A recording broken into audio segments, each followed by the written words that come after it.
invité fii sax te yëguma ko. en fait c'est ça est-ce que du moo leen ñetteel. waaw mais merci mais moi je pense que il faut quand même bu su ñu amee ay gan yu mel nii. xam nga j'ai l'impression que nit ku toog rek sa programme ngay dérouler et des fois peut-être contexte bi wala li waral jotaay bi du peut-être moment opportun bi pour nga dérouler vraiment ce programme. Ce qui me fait penser à une chose parce que je sais que coalition yi bëri na Sénégal maintenant bëri na aussi ay hommes politiques comme docteur yu créer parti man la première question bu may posé bu may laaj sama xel mooy que est-ce que en fait ces leaders là ont le temps de développer leur propre parti. Pour moi loolu aussi dafa am solo parce que aussi parti dafa am idéologie dafa am yoonam boppam moo tax ñu dem utal ko ay documents utal ko tur utal ko yoon te yoon boobu aussi pour man parti boobu dafa war a quand même dem ba benn moment leader bi ko ŋànk mu investir ci énergie temps pour que parti bi déjà mu taxaw parce que après bu fekkee ni au départ ñëpp dañu def ay coalition finalement est-ce que parti yooyu dinañu mën a màgg bi ñu war parce que coalition ku ko wax da ngay wax waxu compromis mooy que da ngay bàyyi dara keneen bàyyi dara ngeen mën a ànd parce que c'est pas que parce que coalition la ñu nekk lépp lu ñu wax moo nekk coalition yi muy Benno Bokk Yaakaar muy Yewwi Askan Wi muy Wallu Askan Wi bi dama bëgg a xam Aar Askan Wi la non dama bëgg a laaj docteur. Aar Sénégal parce que pour man même bon ñun on est dans tout ce qui est création et tout ça et je trouve dommage que pousser wuñu des fois réflexion wu tur yi pour ne pas que presque ñu nuroo trop et dafa mel dañu jékki-jékki rek gars yi bàyyi nañ turu tubaab yi léegi ci turu wolof yi la ñuy surfer mais quand tu regardes un peu Malal c'est un artiste comprendre na mais xaw na jege trop je pense on kan man liste ban dama bokk ci benn liste pourquoi may bokk ci benn liste. da ngeen yàgg ni muy waaye jàkkaarloo da ngeen di politique waaye wax na ba liste. mais non mais borom mbéj bi. xam naa faj boppam man bokkuma ci beneen liste télé bi laa toog pourquoi may bokk ci liste. waaw de passage maa ngi nuyu parce que. liste Pape Djibril Fall. non parce que de passage maa ngi nuyu Pape Djibril parce que il fait partie intégrante de l'équipe nekk fi donc mënoon na. waaw mënoon na toog non c'est pas mënoon na toog fii tey dafa am empêchement mais aussi ñu ngi koy nuyu di jël nuyoo aussi di ko jox. Sénégal mais Birima doo ma bàyyi. j'espère que war nga nangu ma waar gars yi dañ daan toog jàkkaarloo ma ne yëpp ay politiciens ngeen yéen ñëpp ay politique.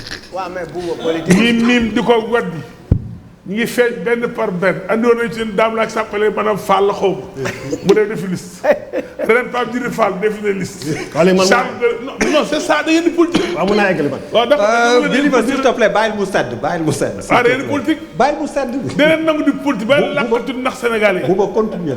waaw man mun naa continuer. waaw xaw ma defu politique moom xaw ma ban façon nga ko mën a waxee. politique yaa ngi politique sax da nga génnee googo. ma ni dama ne la.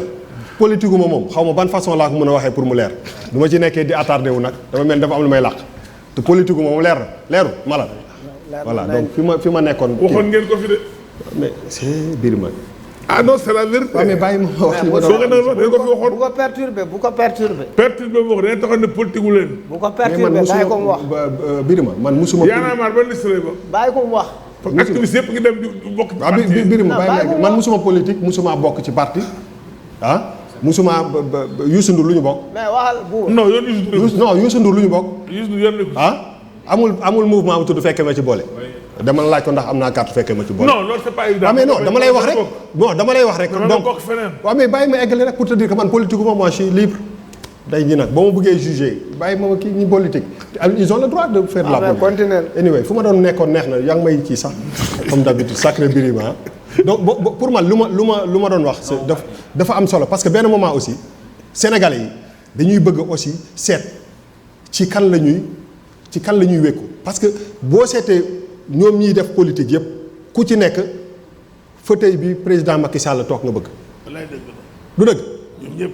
te loolu dafa am solo et njeexitalu élection yi yëpp moom mooy dem élection présidentielle 2024 la première question mooy yaa ngi dem làmb di bëre te xamoo ki nga war a bëreel loolu c'est un grand problème 2024 combat la te ñoom ñi nga xam ne ñooy war a dem bëre ji xamuñu ndax ki mbër mi kan la donc et on est en 2022 ce qui pose un grand problème aux Sénégalais lambda et pour moi discours bi foofu la war a nekk parce que en 2 ans ñun ñi nga xam ne ay Sénégalais ñu on n'est même pas des politiques dañu war a mën a am vision wu dans 2 ans dans 3 ans nan la sama dëkk war a mën a nuróol on a le droit d'avoir ces informations là pour man tant que ñi ngi yuuxu ay affaire démocratie di damu ci suñu démocratie te à 2 ans des élections on ne sait même pas exactement qui va faire quoi c'est extrêmement grave donc pour man ce débat là il ne concerne pas que les politiciens dafa concerner Sénégalais man mi nga xam ne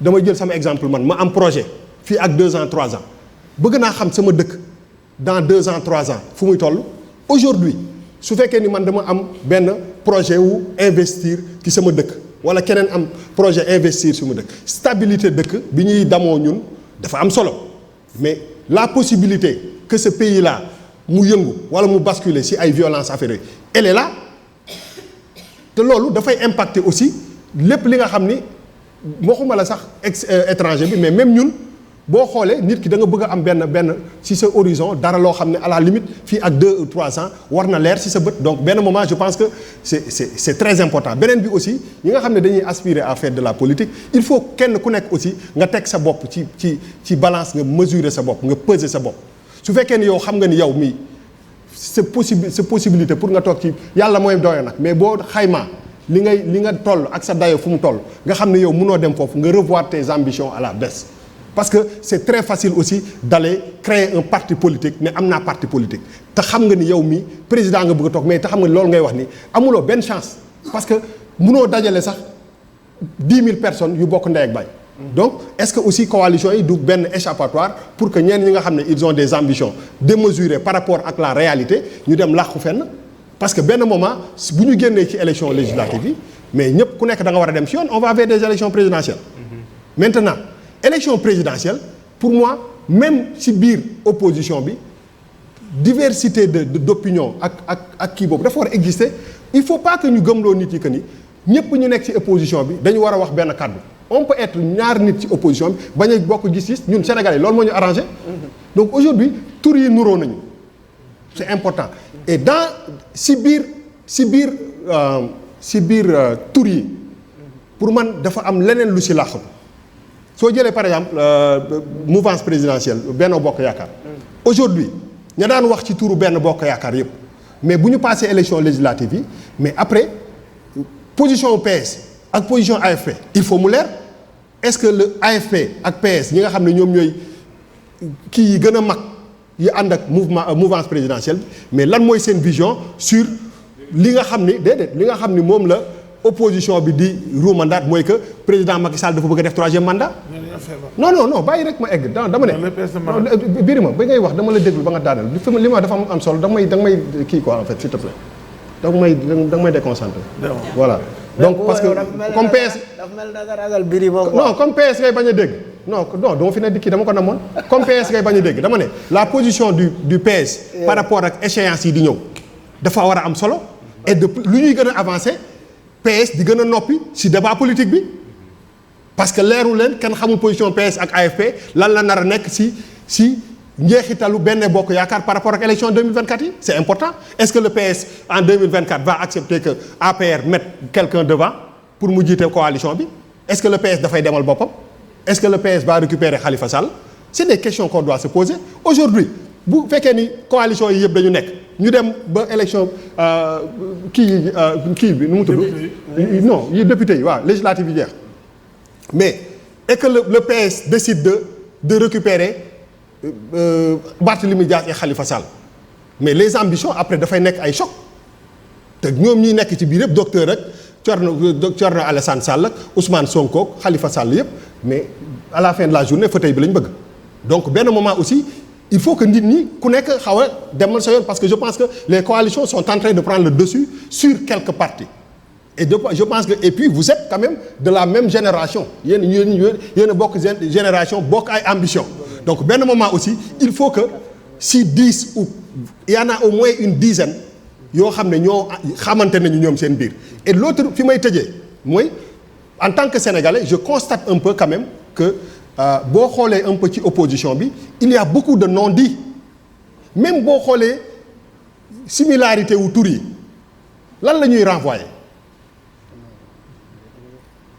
tur yi ñu tudd kii ñu ci gën a bëri am na kuje ça sonne de la même façon ci biir kii bi ku nekk yaa ngi c'est quoi le par exemple aujourd'hui boo amee aar askan wi aar Sénégal nga am Yewwi Askan Wi que devient le PDS léegi moom ban côté lay dem.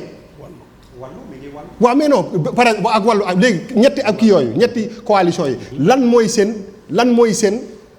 similitude boo xoolee un peu ci débat bi boo jëlee ci coalition bu bees bi. actuellement il y a un problème entre Thierno Alassane Sall et certains membres de Yewwi Askan Wi. et qui loolu moo nekk au devant de la scène. mais dañ leen di tooñee sax. non ma ni xoola mois bii passé ak 2 mois 3 mois yi passé y a eu un grand problème entre Pastef ak Gëm Sa Bopp. donc aujourd'hui on assiste beaucoup plus à des situations yoo xam ne au sein de l'opposition il y a dafay am ay frictions yoo xam ne benn moment da ngay je pense que la question qu'il faut se poser mooy kan mooy xeex ak kan. je pense que loolu question bu am solo la kan mooy xeex ak kan et dans toute cette histoire là est-ce que Macky Sall moo nekk contre ñëpp wala tout le monde essaie de se positionner pour peut-être jiitu. moo tax après revenir sur le débat